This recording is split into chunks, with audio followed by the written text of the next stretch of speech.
Hello.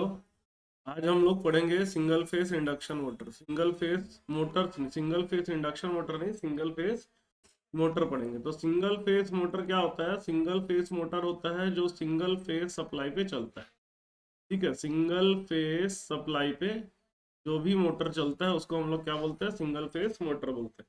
ठीक है, जो ज्यादातर घरों में जो सप्लाई होता है, डोमेस्टिक सप्लाई जो होगा, वो क्या होता है? Domestic supply is single phase. ठीक है, जो घरों में सप्लाई दिया जाता है वो कैसा सप्लाई होता है? वो सिंगल फेस सप्लाई होता है। तो जो भी घरों में मोटर यूज होगा, जो डोमेस्टिक पर्पस में यूज होता है, उनको हम लोग क्या बोलते हैं? उनको हम लोग बोलते हैं सिंगल फेस मोटर। उनको हम लोग बोलते हैं सिंगल फेस मोटर। अब सिंगल फेस मोटर कितने प्रकार का होता है? सिंगल फेस इंडक्शन मोटर होगा 3 प्रकार का। स्प्लिट फेस इंडक्शन मोटर होता है, कैपेसिटर टाइप इंडक्शन मोटर होता है, और तीसरा होता है shaded pole type. Capacitor type जो होगा वो 2 प्रकार का होगा, कैपेसिटर स्टार्ट और दूसरा capacitor run. Capacitor start motor होगा और कैपेसिटर रन मोटर होगा। स्प्लिट फेस मोटर होता है। स्प्लिट फेस का मतलब क्या होता है हम लोग आगे देखेंगे। स्प्लिट फेस मोटर क्या होता है उसको हम लोग आगे देखेंगे ज़्यादा डिटेल में। और शेडेड पोल मोटर क्या होता है वो भी हम लोग देखेंगे। फिर होता है एसी सीरीज मोटर, जिसको यूनिवर्सल मोटर बोलते हैं। बेसिकली ये डीसी सीरीज मोटर जैसा ही होता है। डीसी सीरीज मोटर में लिटिल बिट हम लोग क्या करते हैं, थोड़ा बहुत कंस्ट्रक्शन का चेंज कर देते हैं। ठीक है, थोड़ा बहुत कंस्ट्रक्शन का चेंज कर देते हैं, तो वो हमारा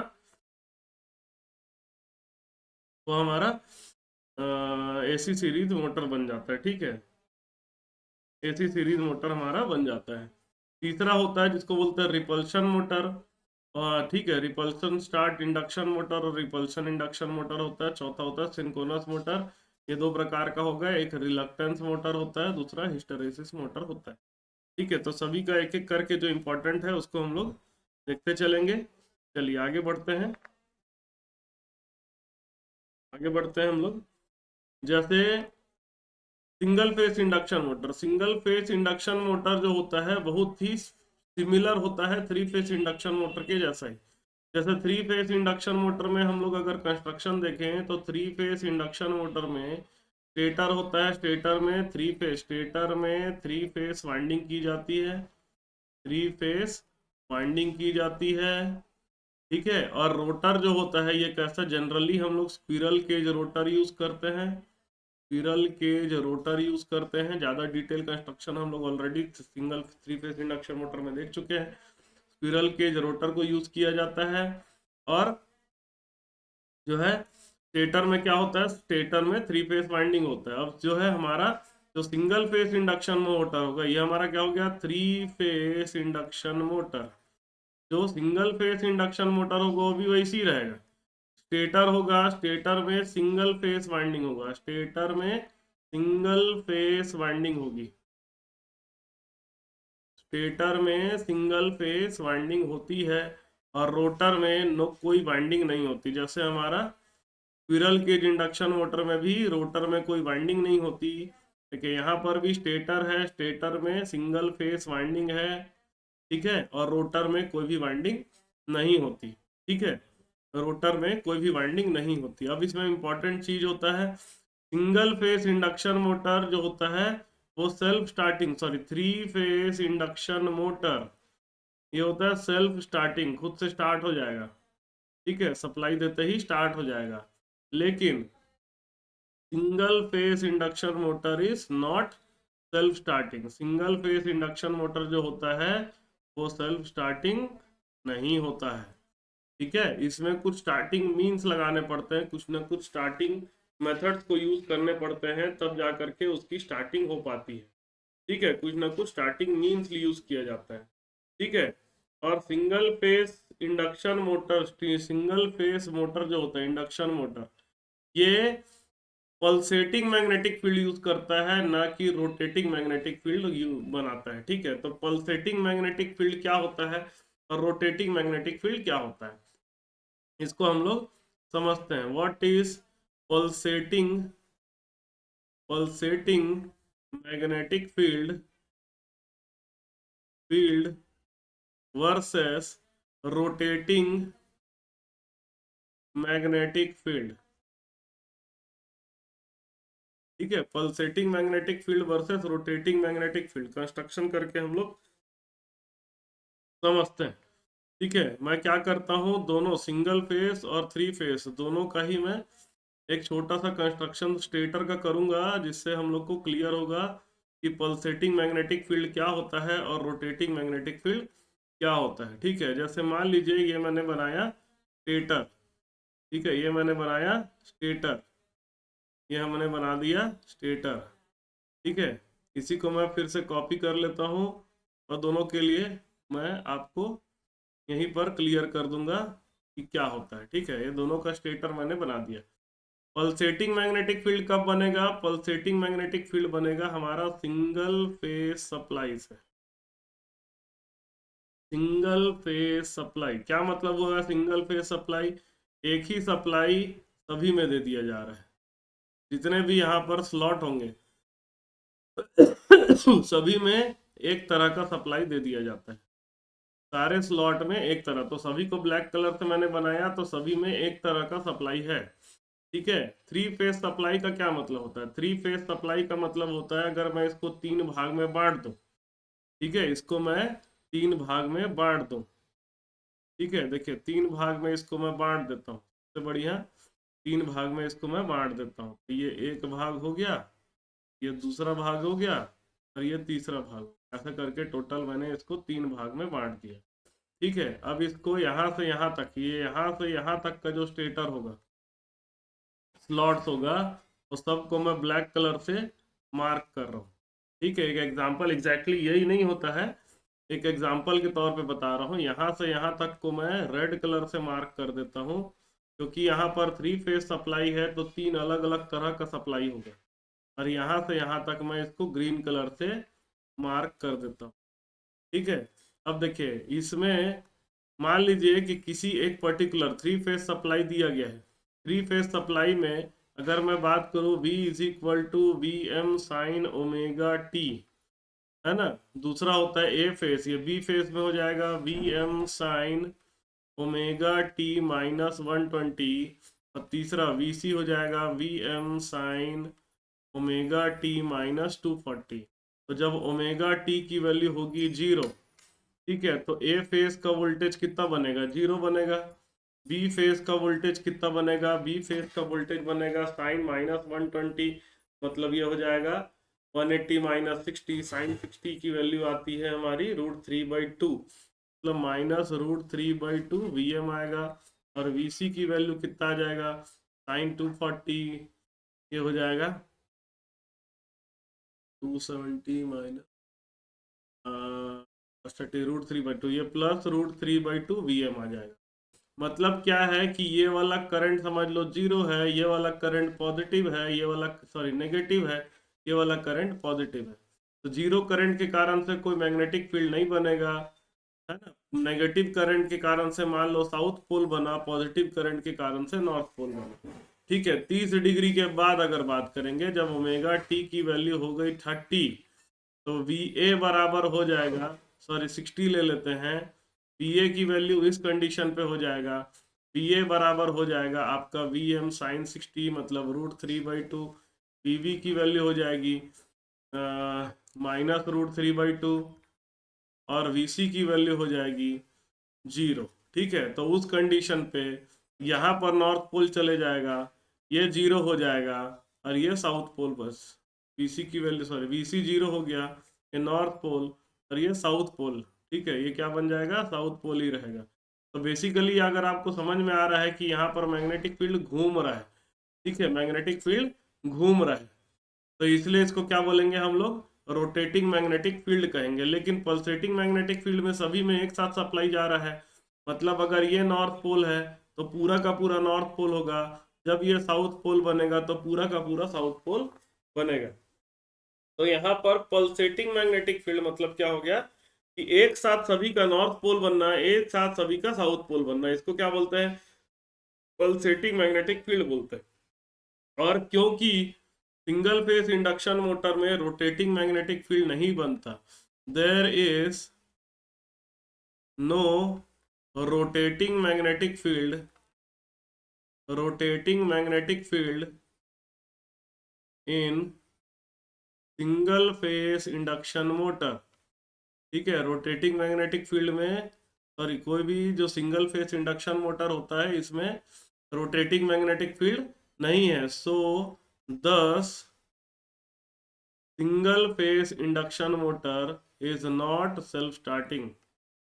इस कारण से single phase induction motor self starting नहीं होता है, सेल्फ स्टार्टिंग नहीं होता है। तो मतलब, लेकिन तो इसको ये माना जाता है कि सेल्फ स्टार्टिंग नहीं है, तो क्या है, कैसे हम लोग इसको, अगर इसको देखेंगे तो इसका पिक्चर अगर समझेंगे, पल्सेटिंग मैग्नेटिक फील्ड का पिक्चर समझेंगे, तो पल्सेटिंग मैग्नेटिक फील्ड को ऐसा माना जाता है, पल्सेटिंग मैग्नेटिक फील्ड को इस तरह से माना जाता है कि यहाँ पर दो magnetic field double magnetic field है, एक, sorry, double revolving magnetic field है। ठीक है, एक पल्सेटिंग मैग्नेटिक फील्ड को यह माना जाता है कि एक डबल रिवॉल्विंग मैग्नेटिक फील्ड है, एक फॉरवर्ड रिवॉल्विंग मैग्नेटिक फील्ड है,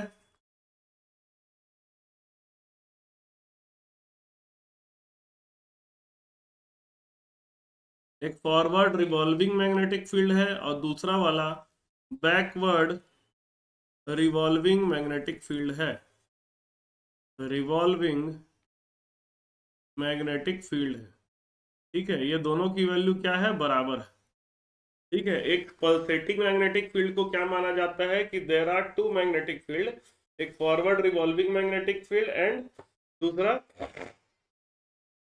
बैकवर्ड रिवॉल्विंग मैग्नेटिक फील्ड। ठीक है, तो अगर किसी एक डायरेक्शन में धक्का लग जाए, तो if small jerk is given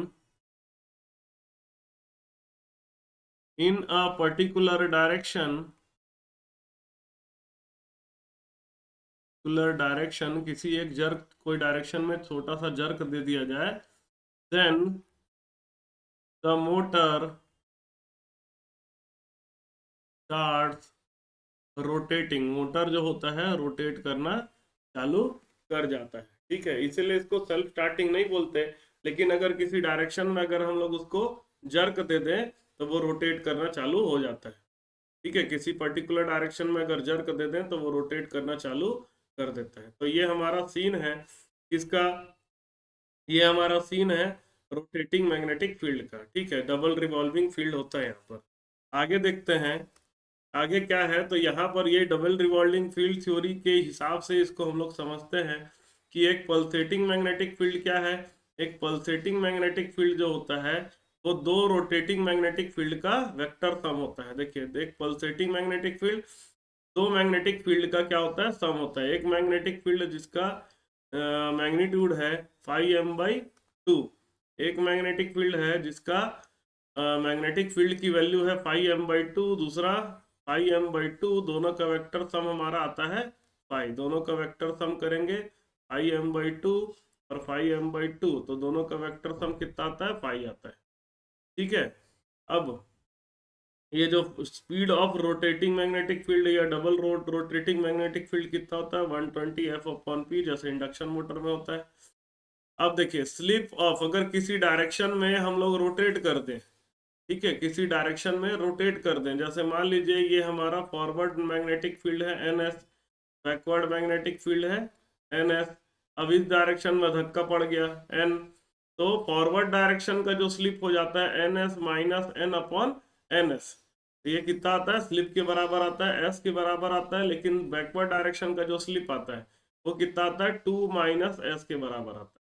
ठीक है, तो ये क्वेश्चन कभी कभी पूछता है कि slip in forward direction, slip in forward direction, या इसको दूसरा नाम दिया जाता है फॉरवर्ड स्लिप, फॉरवर्ड स्लिप, ये कितना होता है, S, कैसे निकालते हैं, NS माइनस N/NS, जैसे इंडक्शन मोटर में निकालते थे। लेकिन slip in backward direction, backward direction का जो स्लिप होगा उसको हम लोग बोलते हैं इसको एस एफ बोल देंगे, ठीक है। बैकवर्ड डायरेक्शन का स्लिप होता है, इसको हम लोग एक और नाम दे देते हैं बैकवर्ड स्लिप, बैकवर्ड स्लिप बोलते हैं। बैकवर्ड स्लिप कितना हो जाएगा, ये होता है N S plus N upon N S, जो कि होता है 2 माइनस ऑफ फॉरवर्ड स्लिप। अगर फॉरवर्ड स्लिप आपने निकाल दिया तो बैकवर्ड स्लिप निकल जाएगा 2 minus of forward slip. Backward forward slip की वैल्यू लेस देन 1 आती है, 1 से कम आता है। बैकवर्ड स्लिप की वैल्यू ग्रेटर देन 1 आती है, ठीक है। तो slip in forward direction, slip in backward direction, slip in forward direction को एफ एस एस एफ बोलेंगे, N S minus N upon N S करेंगे। स्लिप इन बैकवर्ड डायरेक्शन को एस बी कहेंगे, ये हो जाएगा N S plus N upon N S हो जाएगा, ठीक है।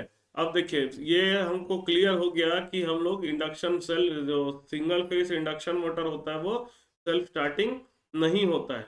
ये भी क्लियर हो गया कि सिंगल फेज इंडक्शन मोटर को सेल्फ स्टार्टिंग हम लोग बना सकते हैं अगर एक धक्का लग जाए, लेकिन हमेशा हम लोग धक्का लगा करके काम करना नहीं चाहते हैं। तो हम चाहेंगे कि कुछ ऐसा करें कि ऑटोमेटिक उसमें धक्का लग जाए, हमें मैनुअल धक्का लगाने की जरूरत ना पड़े।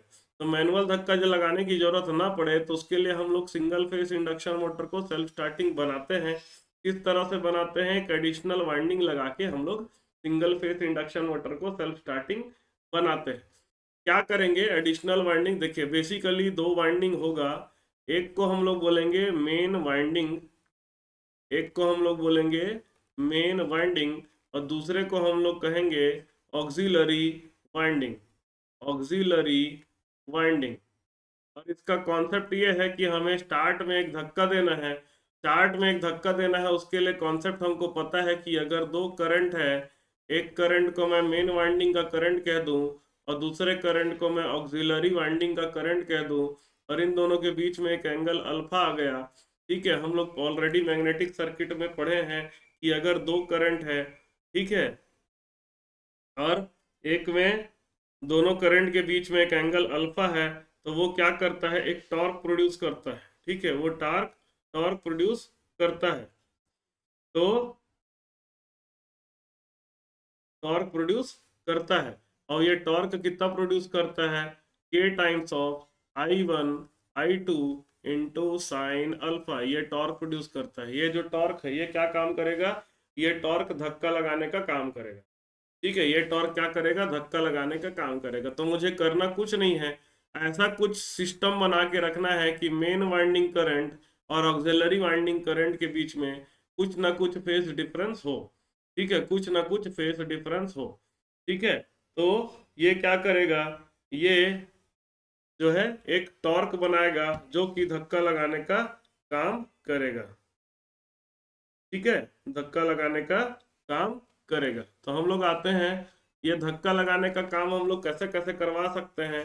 तो पहला वाला जो मैंने पहले बताया था, एक पार्ट होता है जिसको हम लोग बोलते हैं split phase induction motor, split phase induction motor. Split phase induction motor में क्या करते हैं, मेन वाइंडिंग में रेजिस्टेंस इंडक्टेंस कुछ रहेगा, ऑक्सिलरी वाइंडिंग में रेजिस्टेंस इंडक्टेंस रहेगा, ठीक है। तो हम लोग क्या करते हैं, ये हम लोग कोशिश करते हैं कि देखिए मेन वाइंडिंग का रेजिस्टेंस और इंडक्टेंस की अगर बात करें तो इन मेन वाइंडिंग, मेन वाइंडिंग में ये ध्यान में रखिएगा आप लोग, मेन वाइंडिंग में resistance of main winding is less, reactance of main winding is more. Reactance ज्यादा रखते हैं और रेजिस्टेंस की वैल्यू कम रखते हैं, ठीक है। उसके बाद ऑक्सिलरी वाइंडिंग में क्या करेंगे, उल्टा करेंगे। ऑक्सिलरी वाइंडिंग में क्या करेंगे, resistance of auxiliary winding is more और रेजिस्टेंस और reactance of auxiliary winding is less, reactance को कम रखते हैं। इसके कारण से क्या होगा, अगर ये वोल्टेज है, वोल्टेज को रिफरेंस में लें तो ऑक्सिलरी वाइंडिंग का जो करंट होगा वो करीब करीब वोल्टेज के पास में होगा, मतलब जो है phase difference between voltage and current of auxiliary winding will be less and phase difference between voltage and current of main winding will be more. ठीक है, जिसका रिएक्टेंस ज्यादा होता है उसमें फेज डिफरेंस ज्यादा आ जाता है, जिसका रिएक्टेंस कम होता है उसमें फेज डिफरेंस कम आता है। इसके कारण से देखिएगा ये दोनों करंट, ऑक्सिलरी वाइंडिंग का करंट और मेन वाइंडिंग के करंट में एक फेज डिफरेंस आ गया जिसको हम लोग बोलेंगे अल्फा। ठीक है, फेज डिफरेंस आ गया जिसको बोलेंगे अल्फा। अब ये अल्फा क्या करेगा, एक टॉर्क प्रोड्यूस करेगा जिसको हम लोग स्टार्टिंग टॉर्क कहेंगे, के times of main winding current into auxiliary winding का current into sine of alpha. ठीक है, ये हम लोग को क्या करेगा, स्टार्टिंग टॉर्क प्रोवाइड करेगा। जब मोटर हमारा लगभग 75% सिंक्रोनस स्पीड में पहुंच जाता है तो हम लोग क्या करते हैं, ऑक्सिलरी वाइंडिंग को क्या कर देते हैं, ऑक्सिलरी वाइंडिंग को डिस्कनेक्ट कर देते हैं। क्यों कर देते हैं डिस्कनेक्ट, क्योंकि ऑक्सिलरी वाइंडिंग का जो करंट है वो अपने आप में कुछ लॉस प्रोड्यूस करेगा। उस लॉस को मतलब उसको डिस्कनेक्ट करके हम उसके लॉस को जीरो कर देते हैं, जिससे मोटर की एफिशिएंसी क्या हो जाती है, मोटर की एफिशिएंसी बढ़ जाती है, मोटर की एफिशिएंसी बढ़ जाती है। तो ये हमारा कॉन्सेप्ट है स्प्लिट फेस इंडक्शन मोटर का। स्प्लिट फेस इंडक्शन, अब देखिए जो स्टार्टिंग टॉर्क होता है ये क्या होता है, K times of main winding का करंट इंटू ऑक्सिलरी वाइंडिंग का current multiply by sine of alpha. ठीक है, तो स्टार्टिंग टॉर्क जो होगा वो directly proportional to main winding का करंट, और starting torque is directly proportional to auxiliary winding का करंट, और starting torque is directly proportional to alpha कह सकते हैं, साइन अल्फा कह सकते हैं, directly proportional to sine alpha कह सकते हैं। अब देखिए ऑक्सिलरी वाइंडिंग के करंट को आप किसी तरीके से हाई कर सकते हो। ठीक है, ऑक्सिलरी वाइंडिंग के करंट को किसी तरीके से हाई कर सकते हो अगर रेजिस्टेंस कम करें तो, लेकिन उसके कारण से अल्फा हमारा कम हो जाता है। तो हम लोग क्या करते हैं, कोशिश करते हैं कि इन दोनों के बीच का फेज डिफरेंस को ज्यादा से ज्यादा रखें। तो ज्यादा से ज्यादा रखने के लिए अगला जो टेक्नोलॉजी बनी हमारी, जिसको हम लोग बोलेंगे capacitor start induction motor. Capacitor start induction motor में क्या होता है, कैपेसिटर स्टार्ट इंडक्शन मोटर में मेन वाइंडिंग में समझ लीजिए small amount of resistance, large amount of reactance. ठीक है, रेजिस्टेंस को कम रखते हैं ताकि हमारा लॉस कम हो। ऑक्सिलरी वाइंडिंग में क्या होगा, ऑक्सिलरी वाइंडिंग में रेजिस्टेंस, रिएक्टेंस और कैपेसिटेंस रहता है, कैपेसिटेंस को हम लोग ज्यादा रखते हैं। तो कैपेसिटर ज्यादा होने के कारण से मेन वाइंडिंग का जो करंट होगा वो तो वोल्टेज से लैग करेगा, लेकिन ऑक्सिलरी वाइंडिंग का करंट जो होगा वो वोल्टेज से लीड करेगा। इसको इस तरह का हिसाब बनाते हैं कि इनके बीच में जो अल्फा बनेगा, जो मेन वाइंडिंग का करंट और ऑक्सिलरी वाइंडिंग के करंट के बीच में जो एंगल अल्फा बन रहा है वो क्या रहे, alpha A should be near to 80 degree, should be near to 80 degree हम लोग बनाते हैं। ठीक है, तो अब हम लोग का जो स्टार्टिंग टॉर्क हो जाएगा ये किसके बराबर हो जाएगा, K times of main winding का करंट इनटू ऑक्सिलरी वाइंडिंग का current multiply by sine of 80, 80 लगभग 90, तो ये लगभग लगभग nearly equal to starting torque हमारा आ जाता है K times of main winding का current multiply by auxiliary winding का करंट। तो इसमें हमको क्यों, क्योंकि ये अल्फा काफी ज्यादा है तो we get good starting torque, बहुत ज्यादा अच्छा स्टार्टिंग टॉर्क हमको मिलता है, बहुत ही अच्छा स्टार्टिंग टॉर्क हमको मिलता है। तो ये कहाँ पर यूज किया जाएगा, जहां पर हाई स्टार्टिंग टॉर्क की जरूरत पड़ती है, ऐसे सब लोड में हमें क्या करना पड़ेगा, हमें कैपेसिटर स्टार्ट इंडक्शन मोटर को यूज किया जाता है।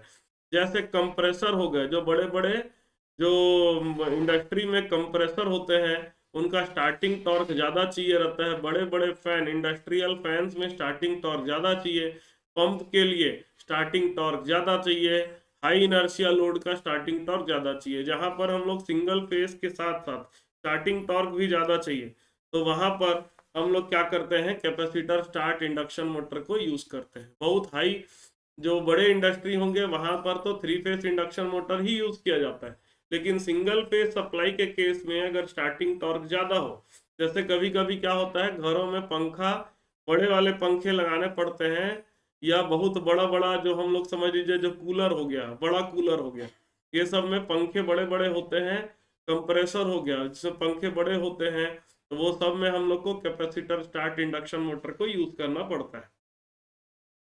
चलिए आगे बढ़ते हैं।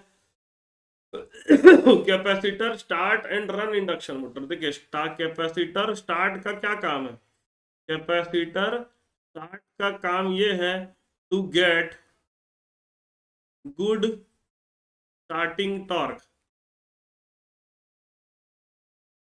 स्टार्टिंग टॉर्क ज्यादा चाहिए मुझे, कैपेसिटर स्टार्टिंग में कैपेसिटर की जरूरत पड़ती है। रनिंग कैपेसिटर जो होता है, रनिंग कैपेसिटर का काम क्या है? रनिंग कैपेसिटर जो होता है to improve the power factor of the motor, to improve the power factor of the motor, motor का पावर फैक्टर को, ऑफ द मोटर, मोटर के पावर फैक्टर को इम्प्रूव करने के लिए हम लोग कैपेसिटर रनिंग कैपेसिटर को यूज करते हैं। तो capacitor start and capacitor run motor जो होगा वो दो प्रकार का दो तरह का कैपेसिटर होगा। एक स्टार्टिंग कैपेसिटर होगा जिसकी वैल्यू जो होती है हाई होती है, रनिंग कैपेसिटर का वैल्यू ज्यादा हाई नहीं रखते हैं। रनिंग कैपेसिटर की वैल्यू उतनी ही रखती है, उतना रखा जाता है जो कि आपका ये समझ लीजिए जो आपका क्या करेगा, जो मेन वाइंडिंग का जो इंडक्टेंस है उसको काउंटरएक्ट करेगा, जो उसको इंडक्टेंस को खत्म करके जो है मेन वाइंडिंग का करंट और वोल्टेज उसको लगभग लगभग इन फेज में लाने की कोशिश करेगा। ठीक है, इन फेज में लाने की कोशिश करेगा। तो ये बेसिकली क्या है, ये बेसिकली जो रनिंग कैपेसिटर है वो कम वैल्यू का होता है, स्टार्टिंग कैपेसिटर वो क्या होता है, ज्यादा वैल्यू का रखा जाता है। ठीक है, चलिए आगे बढ़ते हैं। अगला होता है जिसको बोलते हैं shaded pole induction motor. Shaded pole induction motor में क्या करते हैं, यहाँ पर सेलियंट पोल को यूज किया जाता है।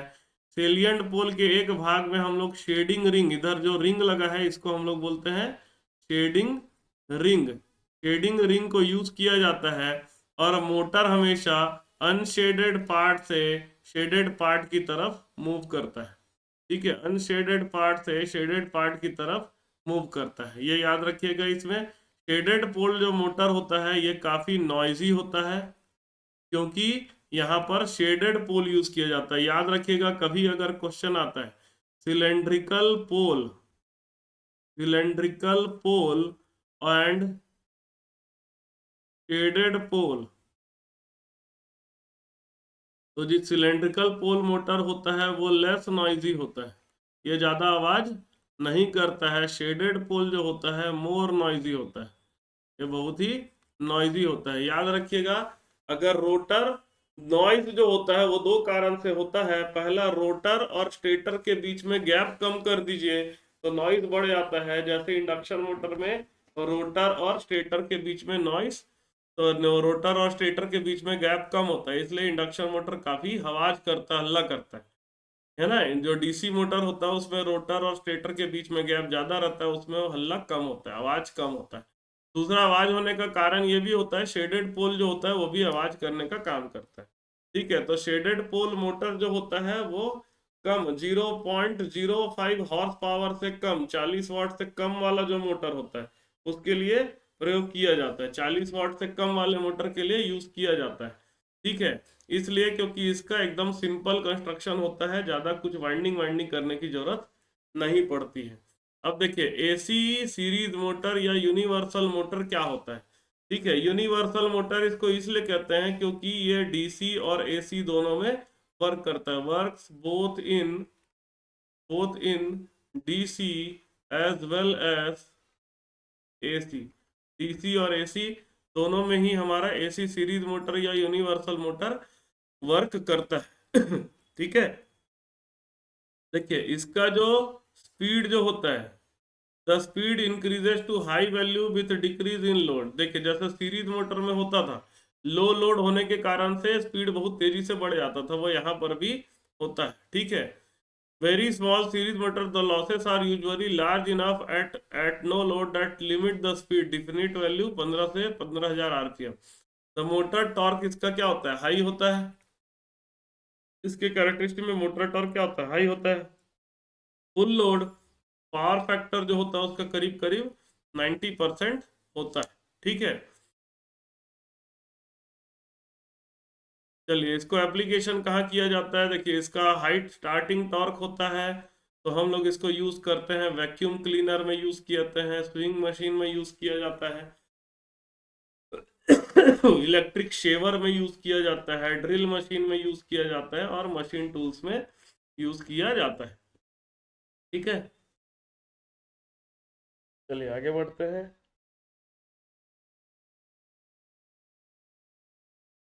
Repulsion motor.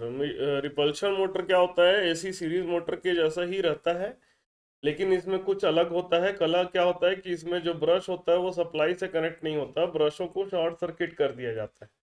ठीक है, तो उसमें क्या होता है, करंट इंड्यूस होता है, ट्रांसफार्मर एक्शन के जैसा उसमें क्या होता है, करंट इंड्यूस होता है। ठीक है, फील्ड जो होता है वो नॉन स्टेलियन पोल स्ट्रक्चर जैसा होता है। ठीक है, नॉन स्टेलियन पोल जैसे ये हमारा क्या होता है, रिपल्शन मोटर जैसा होता है। ठीक है, अब आते हैं single phase synchronous motor. Synchronous motor दो प्रकार के होते हैं, एक होता है रिलक्टेंस मोटर और दूसरा होता है हिस्टैरिसीस मोटर। रिलक्टेंस मोटर का क्या होता है, देखिए रिलक्टेंस, कोई भी जो मोटर होता है वो लो reluctance sorry high reluctance path से लो रिलक्टेंस पाथ की तरफ मूव करता है। जैसे देखिए ये रिलक्टेंस इस पाथ में ज़्यादा है, फिर ये मूव हो करके इधर आ जाएगा ताकि ये लो रिलक्टेंस पाथ फॉलो करे। उसके साथ में इसकी इनर्शिया आ जाता है तो ये मोटर कंटिन्यूसली घूमता है। रिलक्टेंस मोटर में भी सेलिएंट पोल कंस्ट्रक्शन होने के कारण से ये नॉइजी होता है, काफ़ी आवाज़ करता है। दूसरा होता है हिस्टैरिसीस मोटर। हिस्टैरिसीस मोटर का क्या हिसाब है, हिस्टैरिसीस मोटर में भी जैसे नॉर्मल मोटर रहता है उसी के तरह कंस्ट्रक्शन रहता है, बस यहाँ पर क्या होता है, हिस्टैरिसीस लॉस होने के कारण से, हिस्टैरिसीस लॉस होने के कारण से,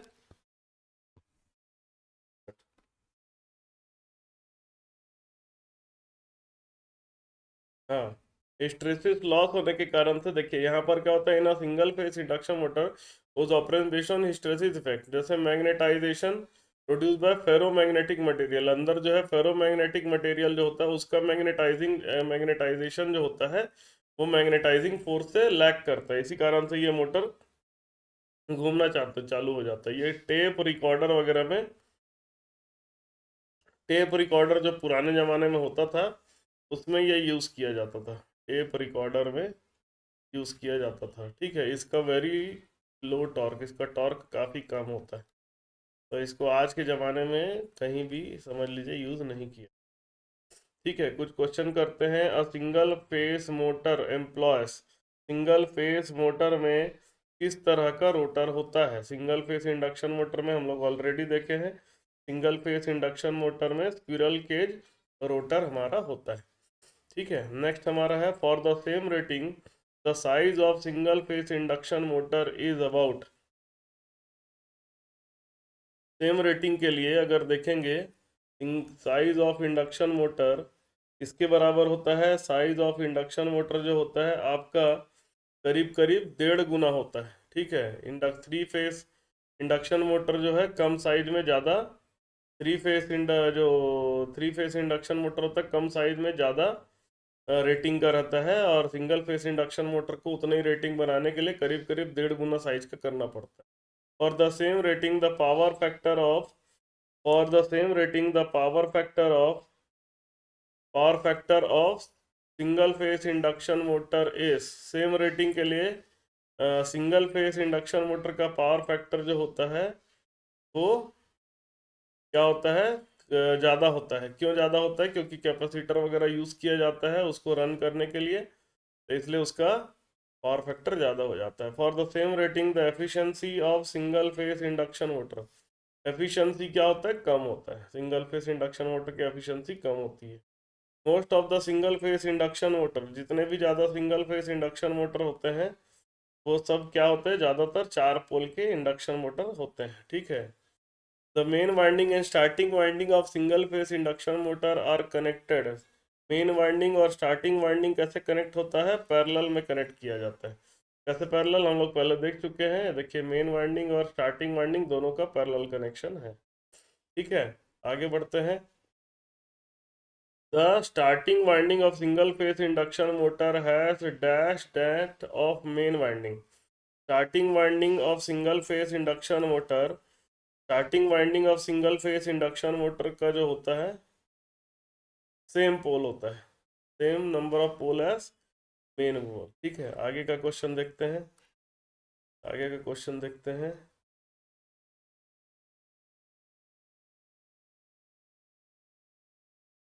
A 50 hertz 4-pole single phase induction motor will have a synchronous speed of, synchronous speed कैसे निकाला जाता है?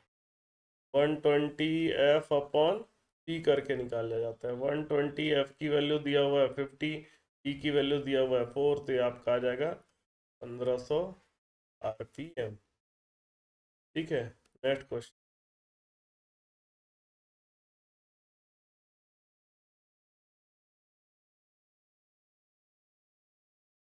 A 4-pole 50 hertz single phase induction motor, a 4-pole 50 hertz single phase induction motor as a slip of the speed of the motor will be, slip दिया हुआ है n बराबर 1 minus S into N S होता है।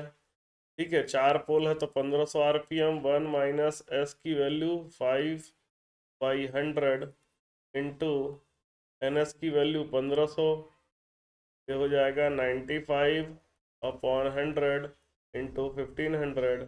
0 0 cancel, 0 0 cancel, 95 into 15 करेंगे, हो जाएगा 95 into 10 हो गया 950, और 95 इंटू 5, 5 5 जो 25, 52, 5 9 जो 45, 55, 5 11, 1015 आ रहा है।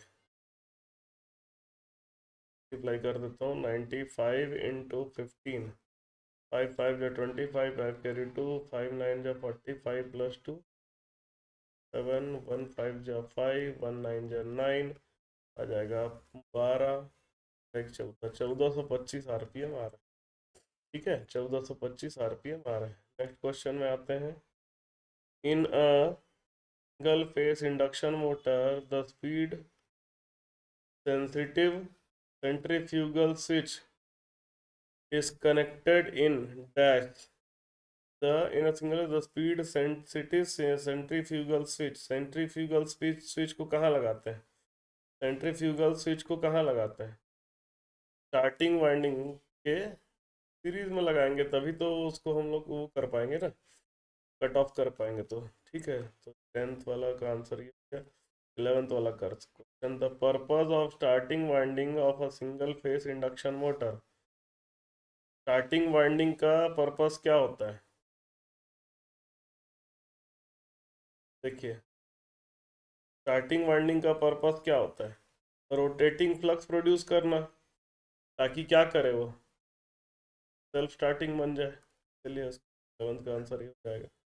अगला question, if I am and IS are the currents of main winding and starting winding of split phase induction motor respectively, and alpha is the angle between IM and IS, then motor torque is IM IS sin alpha होता है ना, IM IS sin alpha। ठीक है, आगे बढ़ते हैं। If the resistance in the resistance split phase induction motor shown in figure 2 point, the angle alpha between IM and IS is about, diagram एक बार ले लेते हैं।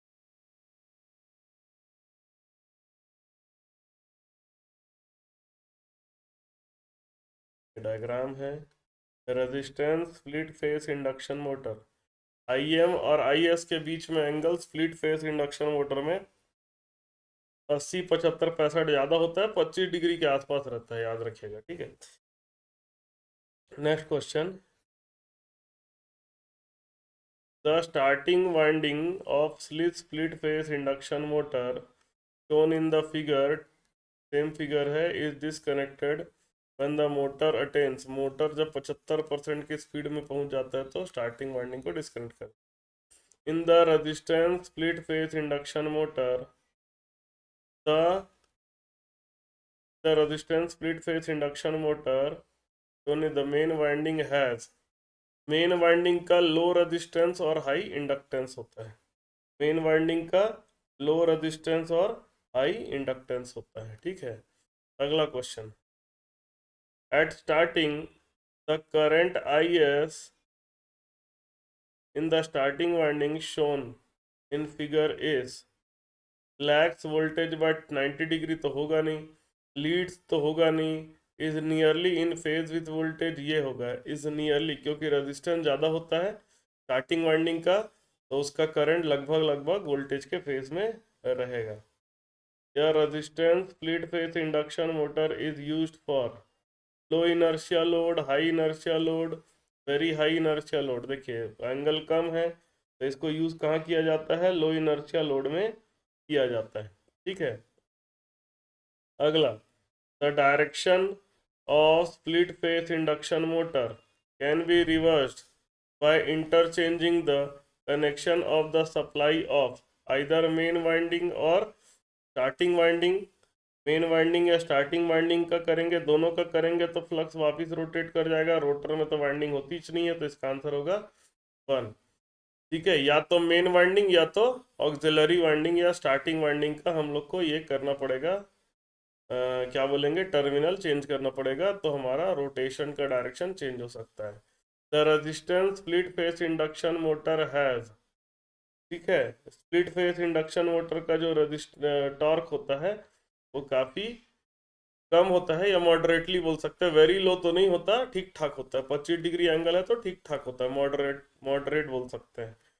The resistance split phase induction motor is used in those application where starting is frequent, starting period is long, starting is infrequent और none of the above। देखो starting बार बार होगा, ठीक है, तो बार बार स्टार्टिंग फ्रीक्वेंट होगा तो उसको नहीं यूज कर सकते, क्योंकि जिसका स्टार्टिंग टॉर्क ज़्यादा नहीं होता है। स्टार्टिंग पीरियड लंबा है उसके लिए भी यूज नहीं कर सकते, लॉस ज़्यादा हो जाएगा, तो यही आंसर लग रहा है, third answer, where starting is infrequent. Starting क्या है, जहाँ कंटिन्यूसली स्टार्टिंग नहीं हो रही है, तो वहां पर हम लोग इसको यूज करते हैं। ठीक है, अगला क्वेश्चन,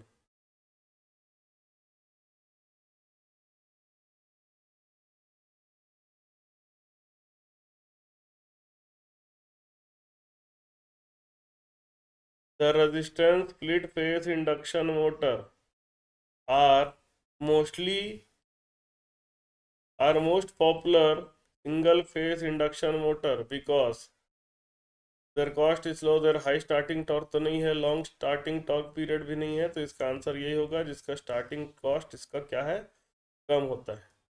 ठीक है, इसका कॉस्ट क्या होता है, कम होता है। चलिए आगे बढ़ते हैं। In the capacitor start induction motor shown the angle between I am and I S is about 75 degree. देखिए 80 डिग्री हम लोगों ने पढ़ा था, ठीक है, तो लगभग लगभग इसको हम लोग बोल सकते हैं कि 75 डिग्री के आसपास हमारा सबसे मोस्ट अप्रोप्रिएट आंसर लग रहा है। फोर्थ ऑप्शन आएगा इसका।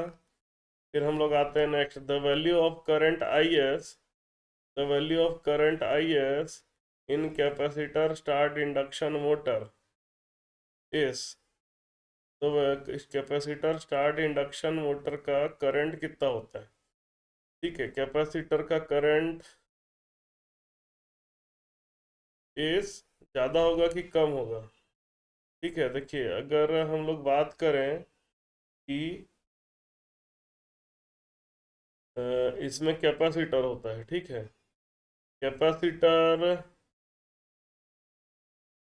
उसमें रेजिस्टेंस हम लोग ज़्यादा रखते हैं, तो ठीक है, देखिए value of current I S capacitor start induction motor.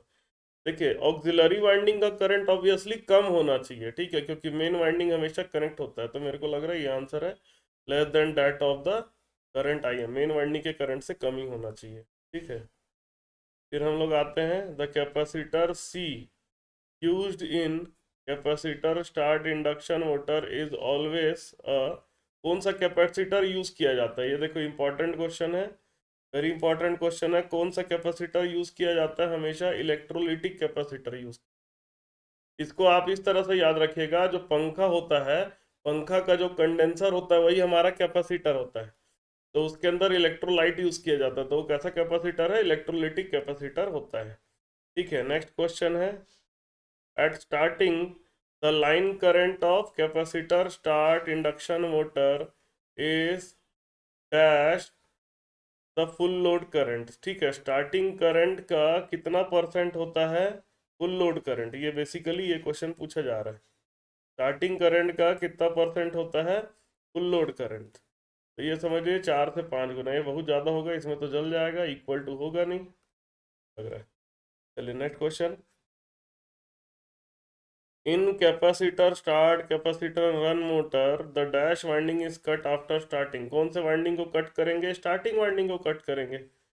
इसका आंसर हो जाएगा starting winding is cut after starting. ठीक है, नेक्स्ट आते हैं the capacitor start capacitor run motor has.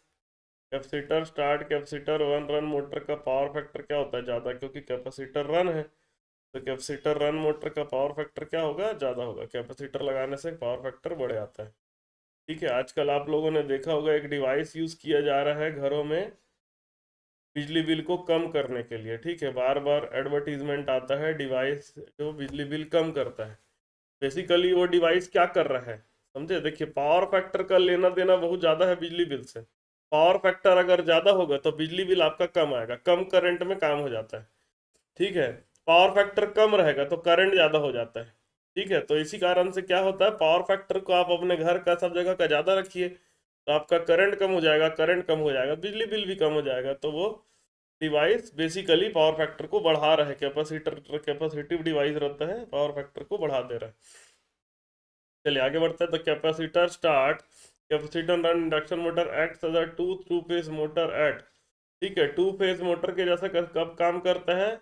Full load में काम करता है। ठीक है, जब फुल लोड में चलेगा तभी क्या होगा, सभी के करंट देखिए क्या है, टू फेज मोटर के जैसा काम मतलब टू फेज मोटर के जैसा काम मतलब जो मेन वाइंडिंग का करंट और ऑक्सिलरी वाइंडिंग का जो करंट है, इन दोनों के बीच में 90 डिग्री का लगभग लगभग डिफरेंस आ जाए, तो ये ट्रू टू फेज करंट। तो दोनों करंट ज़्यादा रहे, फुल लोड में रहे, तभी तो हमको क्या मिलेगा, हमको टू फेज सिस्टम मिलेगा। तो इसलिए ये क्या है, फुल लोड में ही क्या करता है, ट्रू टू फेज मोटर की तरह काम करता है। चलिए नेक्स्ट क्वेश्चन में आते हैं। नेक्स्ट क्वेश्चन हमारा है the capacitor start capacitor run motor is used in those application where capacitor start capacitor high starting torque require silence is important, noisy operation is not important, none of the above. तो इसका answer क्या होगा?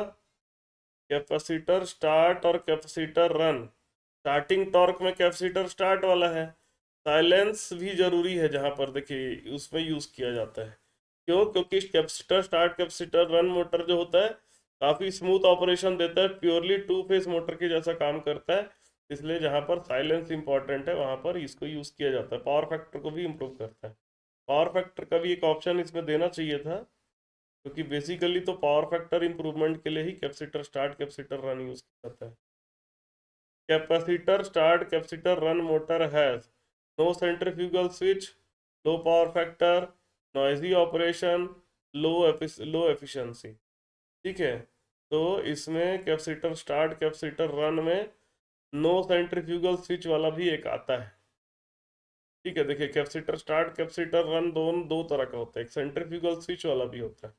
इसमें capacitor permanently connect रहेगा। ये भी capacitor start capacitor run है जिसमें कोई सेंट्रीफ्यूगल स्विच होगा ही नहीं। और एक और होता है जिसमें कि स्टार्टिंग कैपेसिटर को हम लोग हटा देते हैं, इसमें स्टार्टिंग कैपेसिटर में सेंट्रीफ्यूगल स्विच यूज किया जाता है, जो मैंने आपको बताया था। ठीक है, दोनों तरह का होता है। तो इसमें ऑप्शन यही आ रहा है क्योंकि इसका पावर फैक्टर ज़्यादा होता है, नॉइज नहीं होता है, एफिशिएंसी भी ज़्यादा होता है। ठीक है, आगे बढ़ते हैं। द कैपेसिटर मोटर है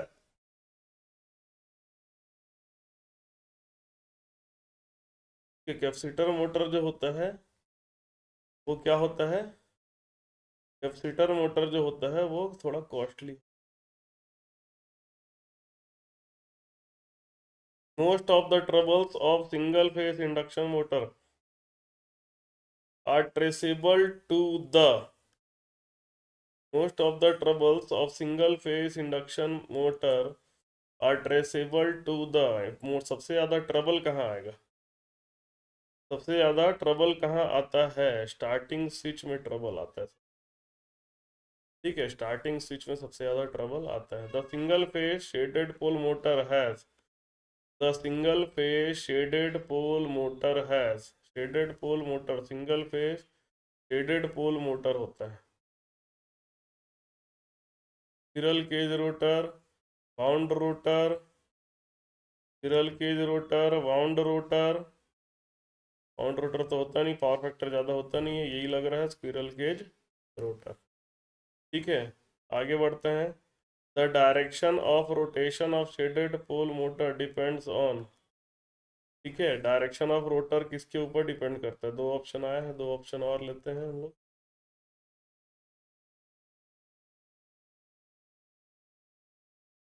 सी ऑप्शन होगा, कौन सा पार्ट जो है शेडेड है, कौन सा पार्ट आपका शेडेड है, वही ऑप्शन में आएगा। ठीक है, तो इसका आंसर आएगा थर्ड। ठीक है, अनशेडेड से शेडेड की तरफ मूव करता है। ठीक है, आगे बढ़ते हैं। The full load efficiency of a shaded pole motor, shaded pole motor की फुल लोड एफिशिएंसी कितनी होती है? शेडेड पोल मोटर की फुल लोड एफिशिएंसी कितनी होती है? 30 से 35% बस होता है, ज़्यादा नहीं होता। नॉइज में बहुत ज़्यादा नॉइज हो। The single phase series motor can operate on, देखो सीरीज मोटर जो होता है AC DC दोनों में वर्क कर सकता है, both AC and DC answer में आ जाएगा। ठीक है, नेक्स्ट क्वेश्चन है। For the same rating a DC series motor cost dash then single phase series motor. Same rating में DC सीरीज मोटर का कॉस्ट जो होता है वो कम होता है AC सीरीज मोटर में, और कुछ कुछ लैमिनेशन वगैरह किया जाता है एडी करंट लॉस को कम करने के लिए, इसलिए उसका जो होता है कॉस्ट जो होता है वो कम हो जाता है। 2 horse power DC series motor weight, DC series motor का जो वेट होगा वो DC AC सीरीज मोटर से कम होता है, क्यों बताया, कुछ एक्स्ट्रा सामान लग जाता है उसमें। Vacuum cleaner employs, vacuum cleaner में क्या यूज होता है? Vacuum cleaner employs capacitor short stator पर single phase series motor, single phase series motor देख चुके हैं ऑलरेडी। वैक्यूम क्लीनर में सिंगल फेज सीरीज मोटर को यूज़ किया जाता है। The best suited motor to drive 1.4 horse power fan hospital ward would be dash motor. ठीक है, 1/4 हॉर्स पावर फैन के लिए कौन सा मोटर यूज़ करना चाहिए? कौन सा मोटर यूज़ करना चाहिए? वन बताइए, कौन सा मोटर यूज़ करना चाहिए? मेरे ख्याल से कैपेसिटर रन, फैन के लिए तो कैपेसिटर रन ही यूज़ किया जाता है। ठीक है, चलिए आगे बढ़ते हैं। The washing machine generally employees, washing machine में क्या होता है, कौन सा मोटर यूज़ होगा? सिंगल फेज सीरीज मोटर को यूज़ करेंगे या resistance split phase motor use करेंगे? शेडेड पोल यूज़ नहीं, चारों अगर ऑप्शन में से रेजिस्टेंस ठीक, इसलिए क्योंकि देखिए सिंगल फेज में वॉशिंग मशीन में क्या होता है, मूवमेंट घूमना, मतलब क्या है, उसका रोटेशन हर आधे आधे टाइम में बदलता भी है, इसलिए रेजिस्टेंस स्प्लिट फेज यूज करना ज़्यादा बेटर हो। ठीक है, नेक्स्ट हम लोग आते हैं। The best suited motor to drive 3/4 horse power air compressor would be, compressor में कौन सा यूज़ किया जाता है? कंप्रेसर में कैपेसिटर स्टार्ट मोटर को यूज़ किया जाता है, तो इसका आंसर आएगा 1।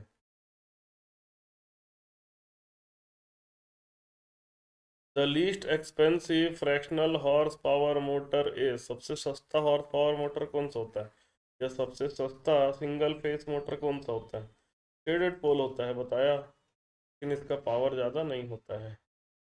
देखिए अगला है। अ 4 पोल 50 hertz single phase motor is running at 3 पर the speed of the motor is, speed of the motor कितना आएगा? स्पीड ऑफ द मोटर आ जाएगा 1 - s, मतलब हो गया 0.034 टू NS कितना है? 1500 आएगा। इसका आंसर अगर आप सॉल्व करेंगे तो आपको मिलेगा 1449 RPM आ जाएगा। ठीक है, at starting the winding of a 230 volt 50 hertz split phase induction motor have the following parameters. The current in the main winding is, तो 230 at an angle 0 upon 4 + j 7.5 करेंगे, है ना। क्या आएगा आपका,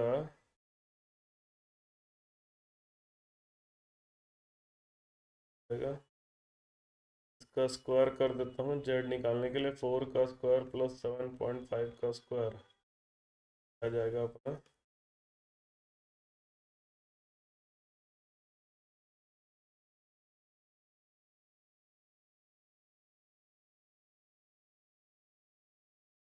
का स्क्वायर रूट जाएगा आपका आंसर। चलो 230/जेड होगा, है ना, मतलब आरएमएस करंट अगर बात करेंगे तो 4 का स्क्वायर प्लस 7.5 का स्क्वायर अंडर रूट कर दिए 8.5 डिवाइडेड बाई 2 कर देता हूँ, उसका रेसिप लगभग 27 एम्पियर आ रहा है। ठीक है, लगभग 27 एम्पियर आ रहा है। ठीक है, तो इतने को चीज़ों को आज पढ़ाया गया उसको ध्यान से देखिएगा। सिंगल फेस इंडक्शन मोटर को लोग ज़्यादा सीरियसली नहीं लेते हैं, लेकिन ठीक ठाक क्वेश्चन आते हैं इसमें, इसलिए उसको भी अच्छे से आप लोग करिएगा। ठीक है, कुछ क्वेश्चन और करके हम लोग सिंक्रोनस मशीन को कल चालू करें। Thank you.